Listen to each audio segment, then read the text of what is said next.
시작합니다. 검찰이 문재인 전 대통령을 피의자로 적시하면서 수사의 속도를 내고 있는데요. 민주당에서 당 차원의 대책기구를 만들어 대응하기로 했습니다. 전 정권 정치탄압대책위원회 이 위원장을 맡으신 김영진 더불어민주당 의원 스튜디오 나오셨습니다. 안녕하세요. 네, 반갑습니다. 반갑습니다. 문재인 전 대통령 수사대책위원회 위원장이신데요. 친문계 윤건영 의원이 아니라 왜 친명계 김영진 의원이 맡았느냐 이런 얘기를 저희가 방송 전에 했는데 답변 좀 부탁드립니다. 그런 시기가 된 것 같아요. 그러니까 예. 그 윤석열 검찰의 민주당과 네.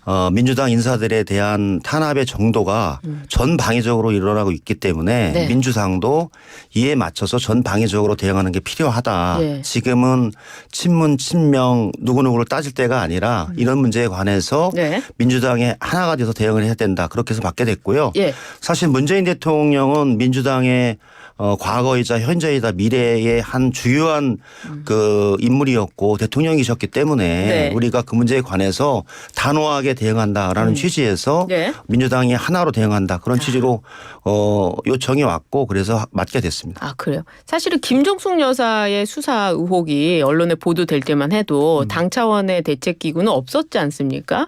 이제 문재인 전 대통령에 대해서 이제 피의자로 적시됐다가 나오니까 이 당에서 대책을 하는데요. 특별히 다른 이유가 있을까요? 그러니까 말 그대로 사실은 검찰의 수사가 증거와 사실에 입각한 정상적인 수사가 아니라 네. 전 정권에 대한 정치 탄압의 수사로 명확하다라고 한 판단인 거죠. 그러니까 문재인 대통령이 상식적으로 네. 어느 사람에게 그 청탁을 받아서 뇌물을 받고 했다라는 명확하게 그렇게 그 압수수색 영장에 적시한 상태 자체가 네. 민주당이 더 이상 이 상황 자체를 묵과할 수 없는 아주 엄중한 상황이라고 본 거죠. 그래요. 실제로 사실관계가 분명하지 않고 명확하지 않고 제가 보기엔 100% 허위 사실인데 그걸 가지고 계획된 시나리오대로 문재인 대통령을 월감하려고 하는 것 자체가 저는 검찰이 해서는 안 될 일이라고 봅니다. 그래요. 박성재 법무부 장관은 특정인이나 특정 정당을 겨냥한 수사가 아니다라고 했는데요. 사실 수사라는 게요. 그렇게 불명확한 거를 정확하게 맞춰가면서 그것이 범죄가 되면 기소하는 것이고 범죄가 안 되면은 불기소하는 거 아닙니까? 그렇죠. 어제 제가 예결위 정책 질의에서도 박성재 법무부장한테 질의를 했어요. 예. 아니 대한민국에는 시민단체가 고발하면 대통령도 수사하냐 예. 했더니 시민단체의 고발 내용이 있어서 수사하게 됐다 그러더라고요. 그래서 참 그렇다. 시민단체가 고발하면 전직 대통령을 다 수사하는 이런 나라가 됐어요. 그래서 제가 보기에는 검찰이 수사로 정치를 하면 안 된다 그런 생각이 들어요. 네. 왜냐하면 중진공 이사장에 대한 임명과 이 과정은 다 법적인 절차, 네. 공모 절차 또 심사 절차를 거쳐서 네. 정상적으로 처리된 인사 임명을 뇌물로 엮어서 한다면 지금 그 윤석열 대통령이 하는 모든 인사도 그 범주 안에 들어가는 똑같은 시스템에 의해서 네. 진행하고 있으면 다 뇌물죄로 기소할 수 있을까요? 저는 과거의 문재인 대통령은 네. 현재 윤석열 대통령이라고 생각하면 될 거예요. 권불 5년입니다. 권불 5년이다. 그렇지만 언젠가 수사해야 된다면 당연히 대통령직을 그만두고 어차피 대통령 때는 소추가 안 되는 거 아닙니까? 그러니까 그 전직 대통령이면 수사 받을 수 있는 거 아니에요? 그렇죠. 예. 저는 내가 보니까 예. 죄가 있으면 받는다라고 하는 건데 시민단체의 고발에 의해서 수사를 시작했다라는 그 이야기 자체가 대단히 궁색하고 그래요? 수용하기 어려운 그런 내용이라고 보고요. 공직자의 임명을 뇌물죄로 처벌하게 되면 그 속에서 뇌물죄가 아닌 그 공직 임명이 있을 수 있을까요? 김문수, 이진숙, 김영석 그 세 사람의 임명은 그 범죄에 안 들어갑니까? 저는 무슨 말씀이신지 잘 그 모르겠는데. 임명 과정에 다른 무엇이 있다라고 예. 해석하게 되면 수사의 대상입니까? 그건 뭐 그 증거가 나오면 고발하시면 돼 있는 그렇기 건데. 때문에 제가 보기엔 무리한 수사라고 보는 겁니다. 이거는 국민의힘 그 이스타 항공 비리 진상규명 테스크포스 과거에 그 곽상도 전 의원이 주도를 했었죠. 2020년 9월 문재인 대통령과 민주당 이상직 의원을 뇌물죄로 검찰에 고발해서 이 수사도 이루어진 것으로 알고 있습니다. 예, 그렇기 때문에 고발인은 원래 제3자가 하는 거 아니겠습니까? 그렇죠. 시민단체가 했다고 하더라고요. 예, 누가 고발했든 간에 수사에 혐의가 있으면 수사해야 되는 거 아닙니까? 그렇죠.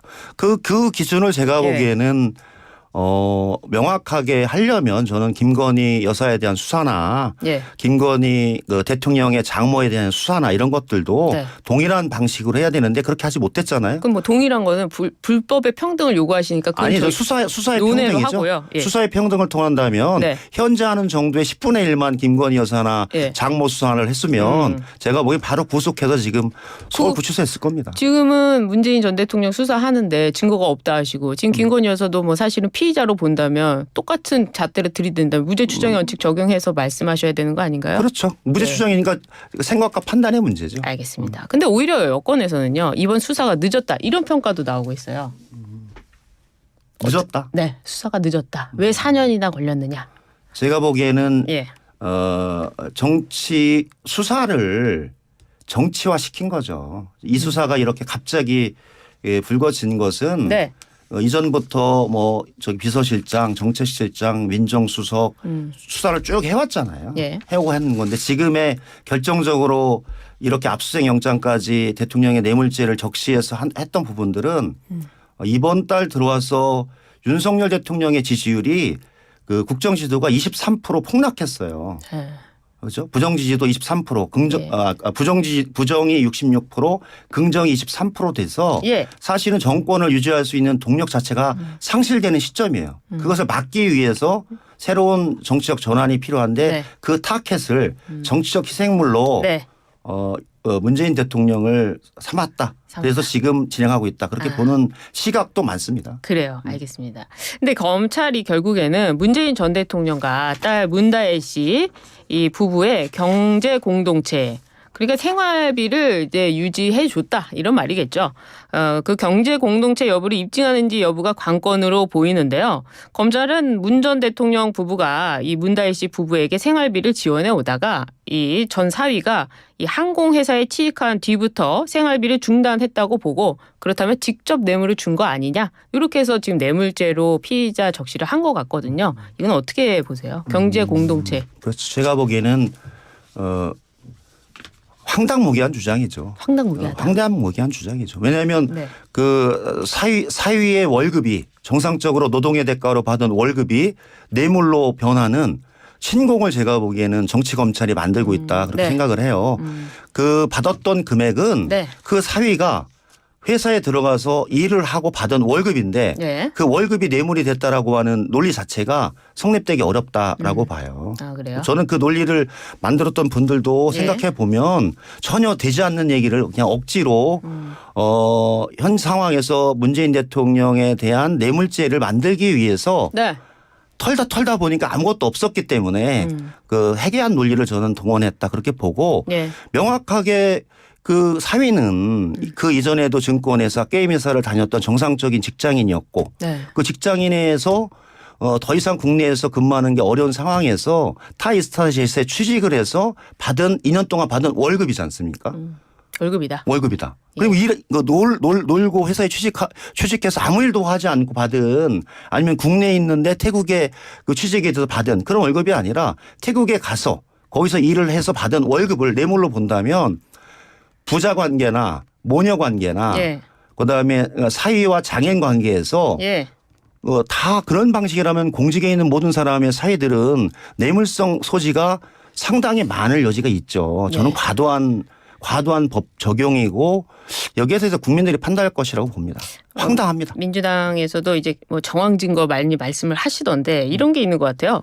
그러니까 여기 서울에서 있던 이 서모 씨가 영어도 잘 못하고 또 이 항공사 경력도 없는데 어떻게 하필이면 이상직 의원이 사실상 소유자로 있는 그 태국에 있는 이스타 항공에 직원도 몇 명이 없다는데 거길 찾아가서 전무이사까지 되고 거기서 또 집도 구해주고 그리고 돌아올 때 비행기표도 공짜로 주고 이렇게 했느냐.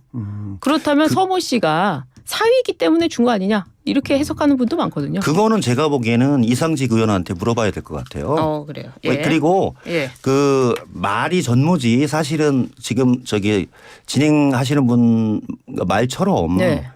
그 태국에 있는 한 서너 명 되는 작은 회사에 실무자로서 일을 했던 거고 전무라고 하는 직책은 영업과 준비를 실무적 준비를 위해서 예. 명함이 필요하고 그런 상황에서 그 직책을 썼던 거지 실제는 서너 명 되는 아주 작은 회사에 회사를 준비하는 차원에서 일을 했고 예. 그에 따라서 월급을 받은 행위죠. 그리고 저는 네. 우리 진행자님도 저기 앵커를 전문 직업을 하진 않았었습니까? 뭐 다들 하는 거죠. 그렇죠. 예. 그것도 마찬가지입니다. 사위도 증권회사와 게임회사를 다니면서 네. 전문적인 샐러리면서의 기본적인 역량과 능력이 있기 때문에 네. 타이스타젯에서 정상적인 회사의 업무를 하는 것이지 항공 업무를 하는 전문직은 아니지 않습니까? 그래요. 그렇죠. 그렇게 뭐냐면 예. 사위가 무슨 파일럿이거나 무슨 기술자거나가 아니라 일상적인 샐러리맨으로서의 정상적인 회사 업무와 회사를 운영하는 데 필요한 일들 했던 정상적인 그 매니저. 어차피 티켓 그렇죠. 판매였다. 뭐 이런 말씀이네요. 티켓 판매가 아니라 회사를 운영하는 실무를 진행하는 실무자죠. 그래요. 알겠습니다. 회사에 가면 다 대표사만 있는 게 아니라 예. 회계 담당, 영업 담당, 마케팅 담당 있는 것 중에 하나를 네, 담당했던 알겠습니다. 것이기 때문에 증권사 다니다가 게임회사 다니다가 충분히 그런 일을 할 수 있죠. 알겠습니다. 뭐 작은 회사라고 하는데 굉장히 준비가 필요했다 이렇게 보이시네요. 검찰은 문재인 전 대통령 딸 다혜 씨의 계좌 추적도 하는 과정에서 김정숙 여사가 친구를 통해 보낸 5천만 원과 또 문재인 전 대통령의 책을 펴낸 출판사가 보낸 2억 5천만 원을 발견했습니다. 김정숙 여사가 왜 친구를 통해서 문다혜 씨한테 5천만 원을 줬고 또 출판사가 디자인비로 2억 5천을 주었는지 이 부분을 검찰이 들여다보는 것 같아요. 어떻습니까? 제가 보기 시점과 내용의 문제거든요. 이 시기는 네. 문재인 대통령이 퇴임을 한 이후 2022년 3월 9일 날 5월 9일 날 퇴임을 했잖아요. 네. 그 이후의 일이에요. 그리고 두 번째는 네. 문다혜 씨와 사위가 이혼한 이유입니다. 아 그래요? 그렇죠. 아, 네. 그 이유죠. 왜냐하면 둘이 이 뇌물죄로 적시해서 압수수색을 영장을 했던 시기는 2018년부터 2020년 사이에 네. 월급에 대한 문제고 예. 이 문제는 예. 문재인 대통령이 퇴임을 하고 양산에 내려갔던 시기 네. 사위와 문다혜 씨는 이혼한 이유 예. 문제이기 때문에 시기 자체가 예. 전혀 성립되지 않는 거죠. 두 번째는 네. 5천만 원을 타인의 본인이 하지 않고 타인을 통해서 줬다라고 했잖아요. 예. 이거 왜 그래서 그럴까요? 왜냐하면 예. 평산 그 집에 예. 보수 유튜버들이 예. 24시간 지키고 있어서 나가거나 예. 이런 게 상당히 어려운 상황이라서 지인을 통해서 아. 김정숙의 이름을 네. 통장에 분명히 적시해서 보내달라 예. 해서 김정숙 이름으로 딸 문다혜에게 보냈던 정상적인 모녀 간의 금전 거래죠. 근데요. 도서출판 관련해서도 문다혜 씨와 도서출판 회사 간의 정상적인 거래였겠죠. 채권 채무라든지 영어라든지 디자인이라든지 그런 것이 다 섞여 있는 그런 정상적인 거래고 정상적인 계좌에 의해서 했던 거죠. 세 번째는 네. 이 문제가 네.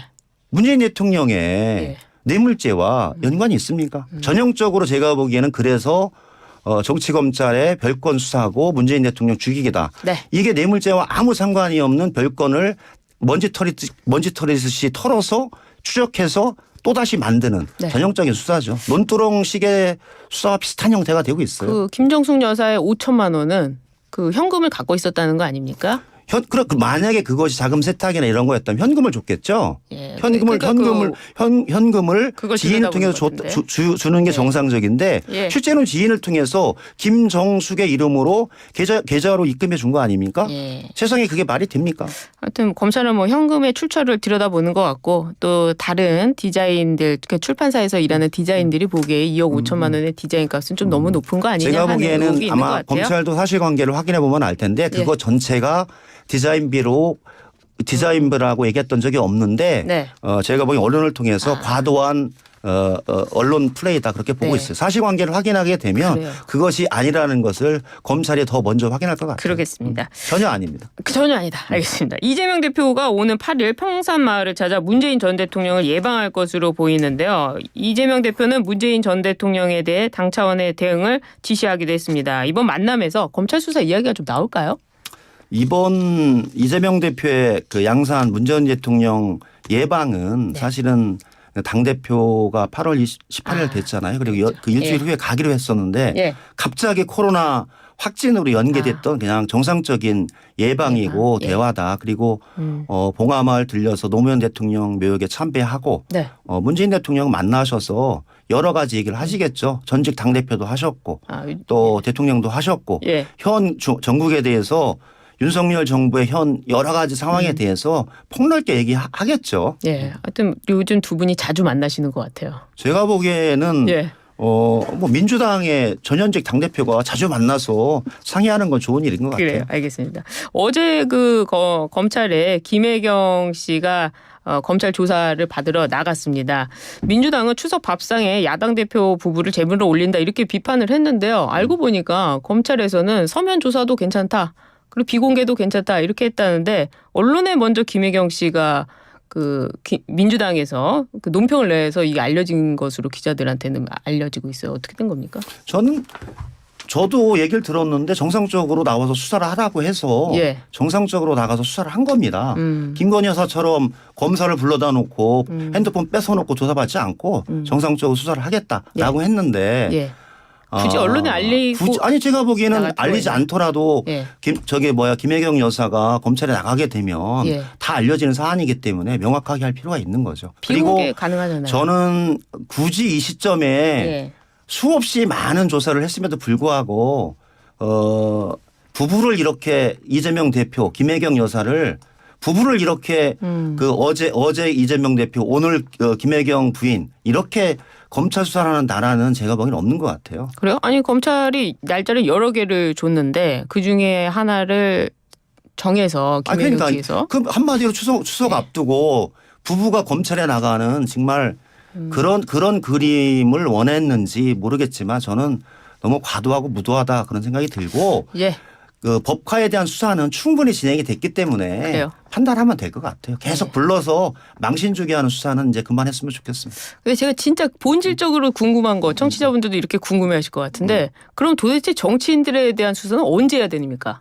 추석은 추석밥상이라 안 되고 설에는 설에서 안 되고 정치인이 됐으니까 안 되고 전직 대통령이니까 안 되고 모든 이유가 정치 수사가 되는 겁니까? 김혜경 여사에 대한 수사들은 과거에도 여러 차례 소환을 해서 수사를 했잖아요. 그러면 수사했는데 미진하면 다시 해야 되는 거 아니에요? 그러니까 저는 그때 충분히 조사를 하고 하면 되는 거 아닙니까? 과도하게 오해를 할 시점에 불러내고 그리고 윤석열 대통령의 국정 지지도가 거의 정권 붕괴 수준인 23%까지 지지도가 23% 돼서 몰락하는 시점에 그것을 방어하기 위한 형태로 문재인 전 대통령과 당대표 부인까지 소환하는 수사는 저는 정당하지 않다 그렇게 보고 있어요. 뭐 수사를 했으니까 뭐 거기에 대해서 두말 하고 싶은 생각은 없습니다. 알겠습니다. 원하시는 대로 수사를 하시는데 원하시는 결과가 안 나올 것 같아요. 그래요. 근데 어제 또 결론을 정해놓고 했다면서 2시간만 하고 나가셨다고 하더라고요.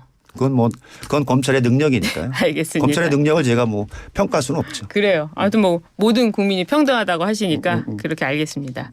윤 대통령 부인 김건희 여사 이야기를 안 할 수가 없죠. 오늘 수사심의가 열립니다. 어떻게 보세요? 저는 수사심의에서 가장 중요한 것은 김영란법 그러니까 부정청탁에 관한 입장을 분명히 했던 최재형 목사가 나는 김창준 전 상원의원의 국립묘지 안장에 대한 부탁을 하려고 명품 백과 명품 화장품 향수 양주를 갖다 줬다. 그래서 그런 사실에 대해서 적시해서 그 진술을 했는데 그러니까 가장 중요한 부정청탁의 핵심 그 사람인 최재형 목사는 부르지 않고 김건희 여사의 변호인만 불러서 수사심의를 여는 것 자체는 과연 정당한 심의가 될까라는 판단이 들지만 수사심의 과정에서 객관적인 사실 부정청탁과 포괄적인 대통령과 연관된 배우자의 청탁 문제가 법적으로 위반됐음을 정상적인 법률가라든지 수사심의가 한다면 저는 사실대로 밝혀지는 게 필요하다.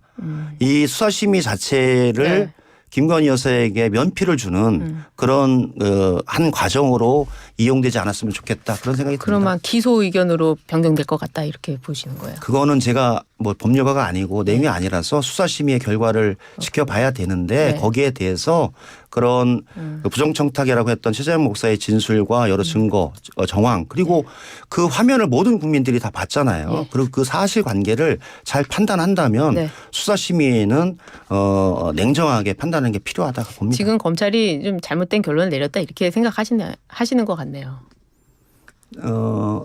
김건희 여사 봐주기 수사를 네. 너무 과도하게 했다. 네. 핸드폰도 뺏기고 수사하는 수사가 제대로 된 검찰 수사일까에 대한 예. 모든 국민들이 그것에 대해서 우려하고 있습니다. 그래요. 예, 그 말씀까지 들었고 추경 원내대표가 교섭단체 대표 연설에서 민주당은 이재명 대표 방탄의 수렁에서 빠져나오라.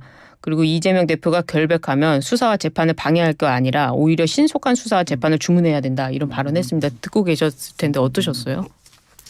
저는 약간 좀 아쉬웠어요. 어떤 윤석열 정부 여당의 원내대표가 네.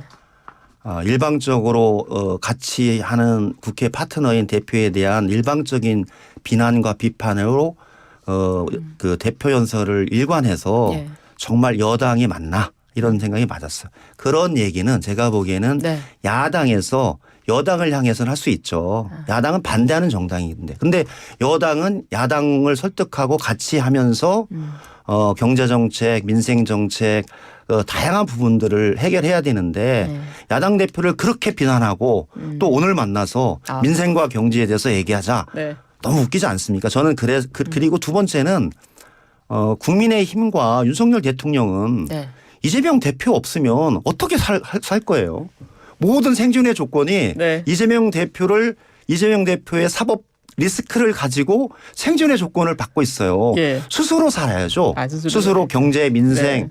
그다음에 정말 모든 국민이 지금 격분하고 있는 의료 대란 그리고 경제의 파탄 이런 문제에 관해서 해야지. 의료 대란에 문제가 없다. 경제가 잘 되고 있다. 예. 이런 얘기를 하면서 국민들에게 계속 지금 그 국민들을 열받게 하면서 야당 대표를 비난하는 형태로 하는 거 안 맞다라고 봐요. 아, 그래요? 정상으로 돌아왔으면 좋겠어요. 뒤에 일정이 있으신 것 같은데 짧게만 하나 더 여쭈고 끝내겠습니다. 지금 공직선거법 위반 사건, 위증교사 사건 모두 10월 1심 선고가 예상되고 있는데요. 무죄를 예상하십니까? 그건 뭐 법원의 판단을 지켜봐야죠. 그래요? 법원의 네. 판단을 지켜보는데 지난 2년 동안 지속적으로 뭐 4가지 네. 일주일에 4번을 출두하니까 법원에 네. 아니 법원에 가니까 예. 사실 이재명 대표에 대한 사법적인 이 옥죄기가 2년 동안 지속적이고 반복적으로 그 전개해 와서 그 네. 판결 자체가 이재명 대표나 민주당의 지지도나 예. 정치적인 미래에 대해서 크게 저는 영향을 미치지 않을 것이다. 왜냐하면 그게 다 반영이 됐던 지난 2024년 4월 총선에서도 네. 국민들은 171석을 민주당에 이재명 대표에게 준 거죠. 그 예. 개념이 그 안에 다 묻어 있기 때문에 저는 네. 과도하게 걱정을 안 하셔도 될 것 같다. 그러니까 유죄 나오든 무죄 나오든 전혀 영향 없다 이 말씀이시네요. 앞서서 김영진 의원께서 언급한 여론조사 고지를 해드려야 될 것 같아요. 한국갤럽이 지난 27일부터 29일 무선전화 가상번호 전화 조사원 인터뷰 방식으로 조사한 정례 조사 결과 윤석열 대통령 지지율 24%로 조사됐고요. 자세한 내용 중앙선거 여론조사 심의위원회 홈페이지 참조하시면 됩니다. 의원님 감사합니다. 고맙습니다.